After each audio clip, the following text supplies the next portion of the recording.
Les amis, j'espère que vous allez bien. Là, je vous fais cette story parce qu'il y a quelque chose qui me ronge la tête. C'est le sujet de moi, Kémy aussi. Et je veux que ça cesse. Je veux que son harcèlement cesse parce qu'elle ne mérite pas tout ça. Elle a un cœur, on a tous des émotions et personne ne mérite de se faire harceler de la. Je peux comprendre que vous avez vécu l'histoire de moi et Kémy du début à la fin, que c'est quelque chose qui vous a profondément touché et que c'est une histoire auquel vous êtes encore attaché à l'heure d'aujourd'hui. Mais il faut vraiment se mettre dans la tête que moi et Kémy, c'est terminé. C'est terminé. Il a refait sa vie de son côté. J'ai refait ma vie de mon côté.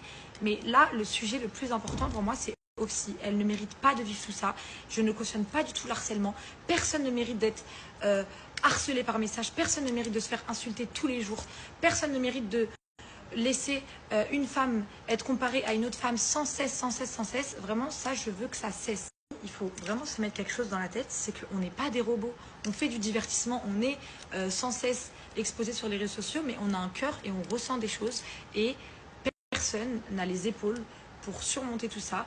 Les commentaires, ça fait hyper mal au cœur. Moi, je ne suis pas une mauvaise personne, je veux de mal à personne et je veux encore moins que suite à quelque chose que moi j'ai vécu, et ben, une autre personne souffre par derrière. C'est pas du tout dans mes principes et dans mes valeurs. Donc vraiment, je veux que ça cesse, ça cesse, ça cesse, ça cesse à 100%. Même pas, on se calme, je sais pas quoi. Il faut que juste que ça s'arrête. Elle fait sa vie, je fais ma vie. Elle est dans son coin, je suis dans mon coin. On la laisse tranquille. On va pas lui casser la tête avec une histoire pendant des mois et des mois et des mois. Ça fait au moins 8 mois que ça dure. Donc stop. Parce que je vous jure, je crois que vous vous en rendez pas compte comment ça fait mal au cœur. Tant que vous l'avez pas vécu, vous n'allez jamais pouvoir vous en rendre compte qu'un seul message. Vous allez prendre votre téléphone, vous allez écrire un commentaire et vous allez verrouiller votre téléphone. À quel point ça peut... Donc